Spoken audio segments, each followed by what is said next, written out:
오늘은 성령 강림 주일입니다. 여기가 성령께서 임재하시는 곳입니다. 여기가 성령께서 역사하시는 곳입니다. 아멘. 여기에 있는 우리 모두에게 성령의 임재 가운데 지혜와 은혜와 능력을 부으셔서 하나님 나라 위에 쓰임받고 또 이 세상의 모든 일들을 능히 감당하며 승리하는 삶 되시기를 간절히 바랍니다. 우리 옆에 있는 분들하고 함께 인사합니다. 성령께서 함께 하십니다. 성령께서 함께 하십니다. 네, 이 믿음 가지고 성령님과 동행하는 삶이 되기를 원합니다. 구약시대에 하나님께 쓰임받은 대표적인 인물을 꼽으라고 하면 아마 가장 먼저 떠오르는 사람이 이제 모세일 겁니다. 그리고 또 한 사람을 꼽자면 바로 엘리야입니다. 엘리야는 어떤 사람인가? 그 이름의 뜻은 여호와는 나의 하나님. 길르앗 디셋이라고 하는 곳에서 이제 출신이 길르앗 디셋입니다. 성경에 보면 죽지 않고 하늘로 올라가는 사람이 두 사람이 등장하는데 에녹이라고 하는 사람하고 이제 오늘 말씀드리는 엘리야입니다. 북이스라엘의 아합 왕 시대에 가장 악한 왕이라고 평가받는 이 아합 왕 시대에 활동한 선지자입니다. 우리가 가장 잘 알고 있는 사건은 갈멜산에서 바알의 선지자들과의 대결에서 아주 극적인 승리를 거둔 그 사건. 성지순례 가면 이 갈멜산에 올라가서 이제 그 이야기를 듣게 되고 이제 보게 되는 동상이 하나 있습니다. 엘리야가 칼을 들고 서 있는 동상이 있습니다. 이제 대표적인 그런 사건입니다. 하나님께서 회오리바람으로 엘리야를 이제 하늘로 올리시려 합니다. 그런데 지금 엘리야와 엘리사는 함께 있습니다. 5절 보면은 엘리사는 엘리야가 하늘로 올라갈 것을 알고 있었던 것 같습니다. 자, 엘리야가 이제 엘리사에게 이야기를 합니다. 두 사람이 지금 함께 있는 거예요. 너는 여기에 머물러 있으라. 여기는 이제 길갈입니다. 길갈. 여기서 머물러 있으라. 하나님이 나를 베델로 보내신다. 그랬더니 엘리사가 하는 말이 아닙니다. 내가 당신을 떠나지 않겠습니다. 베델에서 엘리사 제자들이 이제 엘리사에게 얘기합니다. 오늘 엘리야를 하나님이 데려가실 줄 아십니까? 그랬더니 안다. 나도 알아. 잠잠해. 너희들은 잠잠히 있어라. 엘리야가 엘리사에게 또 얘기합니다. 엘리사야, 너는 여기에 머물러 있어라. 베델로 왔으니까. 하나님이 나를 여리고로 보내신다. 엘리사가 말합니다. 아닙니다. 나는 당신을 떠나지 않겠습니다. 또 여리고에서 엘리사 제자들이 엘리사에게 얘기합니다. 오늘 엘리야를 하나님께서 데려가실 줄 아십니까? 안다. 너희는 잠잠히 있어라. 엘리야가 엘리사에게 얘기합니다. 이제 여리고 왔죠? 너는 여기에 머물러 있어라. 하나님이 나를 요단으로 보내신다. 아닙니다. 내가 당신을 떠나지 않겠습니다. 엘리야와 엘리사 두 사람이 이제 요단가에 서 있고 엘리야가 겉옷을 가지고 말아서 물을 치니까 물이 이리저리 갈라지고 두 사람은 마른 땅 위로 건너갑니다.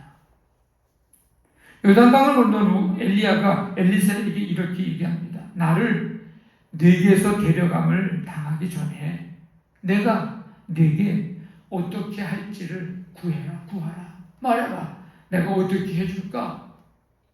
그랬더니 엘리사가 하는 말이 기다렸다는 뜻이 당신의 성령이 하시는 역사가 갑절이나 내게 있게 해 주십시오. 그것 때문에 사실 지금 엘리야를 쫓아온 거니까. 엘리야가 얘기합니다. 나를 내게서 데려가시는 것을 네가 보면 그 일이 너에게 이루어지려니와 그렇지 않으면 이루어지지 아니할 것이다. 그때 불수레와 불말들이 엘리야와 엘리사를 갈라놓고 엘리야가 회오리 바람으로 하늘로 올라가게 됩니다. 엘리사는 자기의 옷을 둘로 찢고 엘리야의 몸에서 떨어진 겉옷을 주워 돌아와서 그 겉옷이 어떤 겉옷이에요? 아까 그 옷을 말아서 물을 칠 때 물이 갈라지고 마른 땅같이 건넜던 역사가 일어났을 때의 그 옷을 가지고 이제 요단 언덕에 서서 물을 치니 이리저리 갈라지고 똑같은 역사가 나타나고 엘리사가 요단강을 건너게 됩니다. 이 광경을 맞은편 여리고에서 지켜보고 있었던 제자들이 이렇게 얘기합니다. 오늘 15절의 말씀이죠. 엘리야의 성령이 하시는 역사가 엘리사 위에 머물렀다. 제자들이 그 모습을 보면서 이렇게 이야기를 합니다. 이후에 엘리사는 성령의 능력을 힘입어서 하나님의 역사, 하나님께서 베푸시는 역사가 그를 통해서 일어났고 성경에 엘리사가 일으킨 기적이 17가지가 기록이 되어 있습니다. 그리고 그 엘리야를 뒤이어서 선지자로서의 사명을 감당하게 됩니다. 성도 여러분, 성령의 능력을 힘입기를 원하십니까? 그럴 때 크게 아멘 하는 거예요. 원하십니까? 예. 우리는 왜 성령의 능력을 힘입기를 원할까? 여러분은 왜 성령의 능력을 힘입기를 원하십니까? 우리는 성령의 능력을 알기 때문에 그렇습니다. 성령님은 모든 것을 변화시키는 능력이십니다. 내 마음대로, 내 뜻대로 안 되는 것, 내 힘으로 못하는 것, 성령님은 하십니다. 그래서 우리는 성령님의 능력을 구합니다. 성령의 임재와 충만 능력을 우리는 그 일을 위해서 그래서 우리는 기도하고 있습니다. 성령님은 마음과 생각을 변화시킵니다. 나 중심의 삶에서 예수님 중심의 삶으로 내가 변화가 되기가 좀 어려워요. 내 마음과 생각을 성령님이 변화시켜 주시는 거예요. 이기적인 삶에서 이타적인 삶으로의 변화. 여러분들이 만약에 그런 삶으로의 변화가 되기를 원하신다면 성령님의 능력을 힘입기를 위해서 기도하시길 바랍니다. 성령님은 우리의 언어를 변화시킵니다. 사람을 살리는 말을 하게 하고 힘과 용기를 주는 말을 하게 합니다. 성령님은 우리로 하여금 예수님의 마음과 생각을 닮아가게 합니다. 성령님은 우리에게 지혜를 줍니다. 무엇을 해야 할지, 어떻게 해야 할지, 언제 해야 할지, 하나님이 기뻐하시는 뜻이 무엇인지 알게 해주시고 깨닫게 해주셔서 바르게 분별하고 행할 수 있도록 해주시는 분이 성령님이십니다. 그런 걸 보면 여러분의 삶 속에서 성령님의 그 지혜 주시는 지혜가 필요하지 않은 때가 하루도 없습니다. 그래서 우리는 늘 뭘 할 때마다, 일이 있을 때마다, 내 앞에 어떤 문제가 있을 때마다, 해결해야 할 일이 있을 때마다 우리는 성령님의 지혜를 구해야 합니다. 성령님은 분열된 것을 하나 되게 하고, 흩어진 것을 모으게 하고, 흩어진 것을 연합하게 합니다. 사단 마귀는 하나된 것을 흐트러뜨려 놓게 하시고 연합된 것을 흐트러 놓게 합니다. 우리가 성령님의 은혜 속에 하나 돼서 하나님이 기뻐하시는 구원의 역사를, 그 귀한 사명을 잘 감당하는 우리 교회 공동체 되기를 원합니다. 성령님은 예수 그리스도의 십자가와 부활을 담대히 전하게 하는 증인이 되게 합니다. 그래서 오순절 마가다락방에 임하셨던 성령님, 그 충만함을 받은 사도들이 그 전까지는 두렵고 무섭고 어떻게 될지 몰라서 참 불안하고 그랬는데, 성령님의 그 임재 사건을 통해서 그들은 이제 그 문을 박차고 나와 복음을, 예수 그리스도의 십자가와 부활을 담대히 전하게 되는 증인의 사명을 그때부터 감당하기 시작했습니다.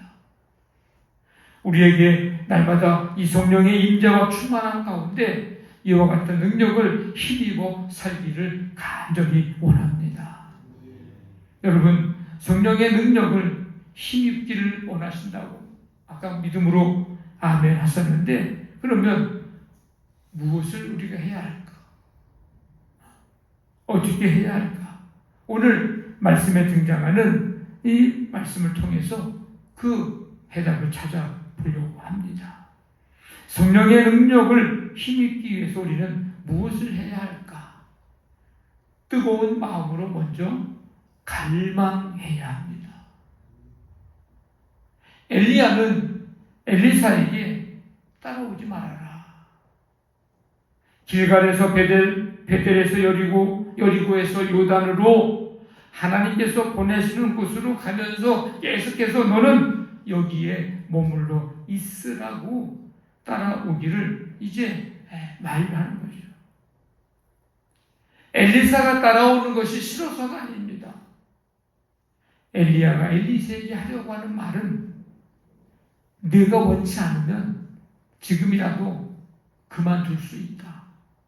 따라오지 않아도 된다. 그런 얘기예요. 그러면 한 번, 두 번은 따르는 척 하다가 돌아설 만도 하죠. 곁에서 이렇게 지켜봤지만 선지자로서의 사명을 감당한다고 하는 것이 엘리사를 보니까 이게 쉬운 일이 아니구나. 이거 장난이 아닌데.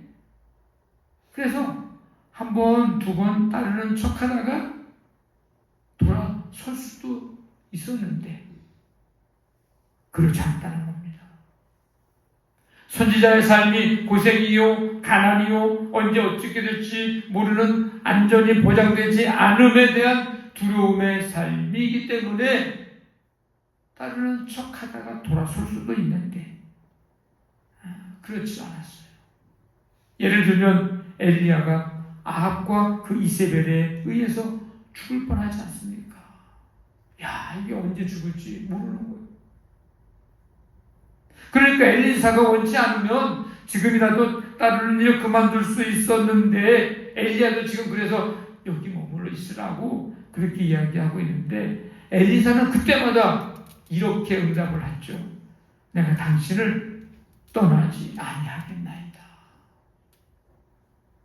엘리사는 엘리야의 뒤를 잇는 하나님의 사람임을 스스로 이제 선포한 것입니다. 여기서 우리는 엘리사의 뜨거운 마음으로 갈망하는 모습을 볼 수가 있습니다. 선지자로서의 사명에 대한 뜨거운 마음의 갈망, 엘리야 선지자에게 역사하셨던 그 성령의 갑절의 능력에 대한 뜨거운 열망이 그의 안에서 지금 일어나고 있는 겁니다. 엘리사의 마음의 갈망은 지금 그렇게 해서 어떤 이 땅에 재물을 얻고자 함도 아니요, 어떤 선지자가 돼서 명예를 얻고자 함도 아니고 지금 어떤 어려움 고난에서 건짐받고자 나를 좀 구해달라고 하는 그런 것을 하고자 함도 아닙니다. 선지자로서의 사명을 감당할 성령의 능력에 대한 갈망입니다. 북이스라엘의 영적인 타락, 어두움의 세력과 싸워 나가기 위해 필요한 것이 엘리야에게 역사하셨던 성령의 능력이기 때문에 지금 성령의 갑절의 능력을 엘리사는 갈망을 하고 있습니다. 엘리사가 성령의 능력 힘 입을 때까지 길갈에서 베델, 베델에서 여리고 그리고 요단까지 따라간 것은 그의 삶을 엘리야와 함께 하신 하나님의 손에 의탁하겠다고 하는 신뢰와 결단의 자세를 보여주고 있는 것입니다. 이 엘리사의 모습에서, 이 자세에서 우리는 구약의 한 인물을 떠올리게 되는데 바로 야곱입니다. 야복강가에서 천사가 씨름할 때 천사가 뭐라고 얘기합니까? 날이 밝아오려고 하고 있다. 나를 좀 놔둬서 가게 해라. 얘기를 하는데 야곱이 뭐라고 얘기합니까? 아유 죄송합니다. 아유 제가 잘 몰랐습니다. 빨리 가십시오. 그러고서 얼른 놨어요. 야곱이 뭐라고 얘기합니까? 당신이 내게 축복하지 아니하면 가게 하지 아니하겠나이다. 얼마나 갈망했는지. 그래서 그를 붙잡고 놔주지 않는 거예요. 결국 어떻게 됩니까? 거기서 야곱에게 축복한지라. 어떻게 합니까? 가긴 가야 되고 이 야곱은 지금 축복해달라고 놓지는 않고 그러니까 거기서 야곱을 축복해 주죠. 내용과 상황은 다르지만 그 갈망에 대한 그 마음 자세. 여러분 우리 모두 성령의 능력을 힘입기를 간절히 원합니다. 아멘. 아멘. 우리가 영적인 회복과 어두운 세상에 빛을 비추는 사명을 감당하기 위해 우리와 함께 하시는 하나님을 전적으로 의지하며 성령의 갑절의 능력을 힘입기를 뜨거운 마음으로 갈망할 때 그 능력을 우리가 힘입게 될 줄로 믿습니다. 뿐만 아니라 성령의 능력을 힘입기 위해 우리는 무엇을 해야 할까? 담대히 구하십시오. 뜨거운 마음에 갈망만 있다고 해서 되는 게 아니고 성령의 능력을 힘입기 위해서는 담대히 간구해야 합니다. 엘리야는 엘리사에게 무엇을 원하는지 묻습니다. 엘리사는 앞으로 감당할 사명을 생각하면서 능력을 구합니다. 당신의 성령이 하시는 역사가 갑절이나 내게 있게 하소서. 또 엘리야가 뭐라고 얘기합니까? 야, 너 참 어려운 일을 말하고 있구나. 어려운 일을 구하고 있구나. 왜 엘리야가 이런 대답을 얘기했을까요? 뭘 원한다고 구하라고 얘기해놓고 그렇게 얘기하니까 어려운 일을 구한다고 왜 얘기를 했을까? 성령이 하시는 그 역사가 갑절이나 있게 하는 것은 엘리야가 하는 일이 아니라는 거죠. 그것은 하나님만이 주실 수 있는 것이기 때문에 그렇게 얘기한 겁니다. 그래서 뭐라고 얘기합니까? 나를 내게서 데려가시는 것을 내가 보면 그 일이 너에게 이루어질 거야. 그 말은 내가 주는 게 아니고 그 능력은 하나님이 주시는 것이기 때문에 네가 하나님을 만나야 된다는 것입니다. 엘리사가 하나님을 만나는 장면은 11절에 나타나는데 두 사람이 길을 가며 말하더니 불수레와 불말들이 두 사람을 갈라놓고 엘리야가 회오리바람으로 하늘로 올라가더라. 비가 동반되지 않는 폭풍, 회오리바람, 바로 하나님의 임재를 의미합니다.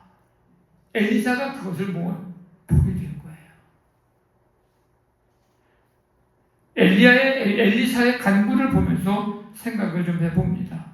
왜 그 많고 많은 좋은 것을 구하지 않고 성령이 하시는 역사를 구했을까?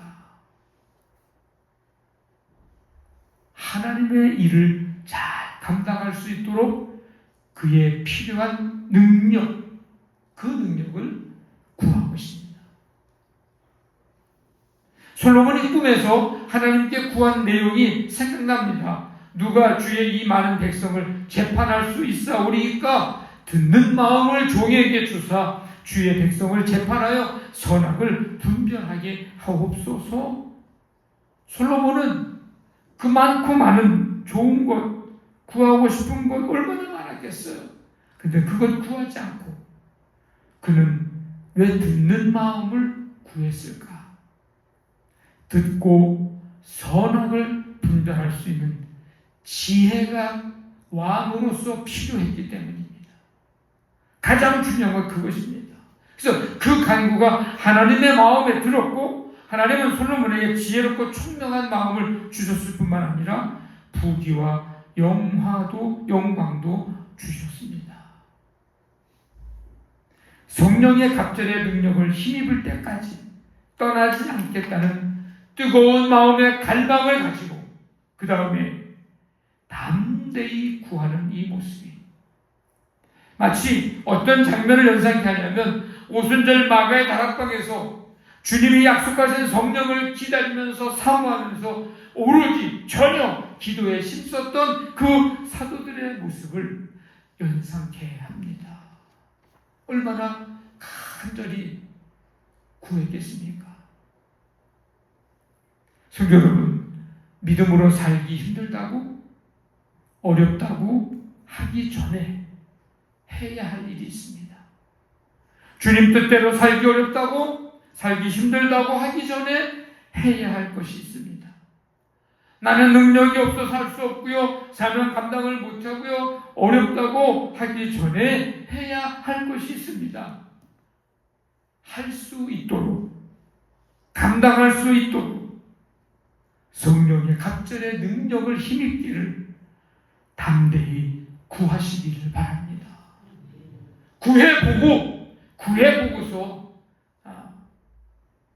구해보고서 얘기를 해야 돼요. 구해보고서. 성령의 능력을 구하지도 않고 무조건 어렵고 힘들고 안 되고 못하고 그게 아니고 할 수 있도록 감당할 수 있도록 성령의 능력을 힘입기를 구하십시오. 담대히 믿음으로 구할 때 하나님께서 그 능력을 주셔서 감당할 수 있게 하시고 할 수 있도록 도와주실 줄로 믿습니다. 담대히 믿음으로 구할 때 꾸짖지 아니하시고 후히 주시는 하나님께서 성령의 갑절의 지혜를 부어주시고 채워주실 줄로 믿습니다. 성령의 능력을 힘입기 위해 우리는 무엇을 해야 할까? 옷을 찢는 결단이 있어야 합니다. 뜨거운 마음으로 갈망하고요. 그래서 담대히 구하고요. 그 다음에 결단, 즉 옷을 찢는 결단이 있어야 합니다. 12절에 엘리사가 자기의 옷을 잡아 둘로 찢고, 이 모습은 두 가지를 의미하는데, 하나는 스승인 엘리야와의 이별의 슬픔을 표현한 행동이고요. 다른 하나는 그 슬픔을 넘어선 적극적인 행동으로 스승 엘리야가 남긴 그 겉옷으로 갈아입기 위한 행동이었습니다. 엘리사가 엘리야의 선지자직을 계승했음을 공적으로 드러내는 행동입니다. 자기의 옷을 찢고 그거 벗어버리고 엘리야의 옷을 입는 거예요. 옷을 찢는다고 하는 것은 회개를 의미합니다. 회개하는 자에게 성령께서 임하십니다. 너희가 회개하여 각각 예수 그리스도의 이름으로 세례를 받고 죄사함을 받으라. 그리하면 성령의 선물을 받으리니. 베드로가 성령 충만함을 입고 나아가서 예수님의 십자가와 부활의 복음을 전하는데 그 복음을 듣고 사람들이 뭐라고 얘기하냐면, 그럼 우리가 어떻게 해야 합니까? 물어요. 그때 베드로가 한 얘기예요. 어떻게 해야 되냐면 회개하고 세례받고, 그러면 죄사함 받고 성령님을 선물로 받는다. 우리는 죄악의 옷을 벗어버려야 합니다. 죄악의 옷들, 하나님이 기뻐하지 않는, 원하지 않는 죄악의 것들, 골로새서 3장 이하에 보면 그의 모습들이 쭉 기록이 되어 있어요. 우리는 어둠의 옷을 벗어버려야 합니다. 우리는 어둠의 자식들이 아니에요. 우리는 빛의 자녀들입니다. 어둠의 것들을 벗어버려야 돼요. 여러분 어둠 좋아하시면 안 됩니다. 어두운 마음 좋아하면 안 됩니다. 어둠의 일들 좋아하면 안 됩니다. 우리는 밝음의 사람들이에요. 빛의 자녀들이에요. 주님 앞에 설 때 그 모든 것들이 다 밝게 드러납니다. 숨길 수가 없어요. 왜? 어둠이 없어요. 영광의 빛을 비추시면 어둠이 없다고. 우리는 옛사람의 옷을 벗어버려야 합니다. 유혹의 욕심을 따라 썩어져가는 구속을 따르는 옛사람의 옷, 이거 벗어버려야 합니다. 우리에게 이 옷을 찢는 결단이 있어야 합니다. 그대로는 안 됩니다. 여러분, 죄송한 얘기지만 거지는 거지 옷을 입습니다. 왕은 왕 같은 옷을 입습니다. 무슨 말입니까? 옷이 그 사람을 간접적으로 나타내 주는 거예요. 상대방에 대한 감정과 의지를 나타내 줍니다. 옷이라고 하는 게 그런 거예요. 그래서 우리는 죄악의 옷, 어둠의 옷, 옛사람의 옷들은 벗어버리고 우리가 입어야 할 옷은 성령의 임재와 능력으로 새롭게 된 새 사람의 옷, 바로 예수 그리스도의 옷을 입어야 합니다. 예수 그리스도의 거룩함의 성품을 소유하고 거룩함으로 우리를 단장하는 것입니다. 이것은 더 이렇게 쉽게 얘기하면 우리의 삶의 방식이 이제 달라지는 거고요. 우리의 삶의 태도가 달라지는 것입니다. 성도 여러분, 처음 드렸던 질문을 드립니다. 성령의 능력을 힘입기를 원하십니까? 성령의 능력을 힘입기 위해서 우리는 무엇을 어떻게 해야 합니까? 먼저 뜨거운 마음으로 간구하십시오. 그리고 담대히 간구하십시오. 그리고 결단, 즉 옷을 찢는 결단을 하십시오. 성령의 능력을 선물로 주실 줄로 믿습니다.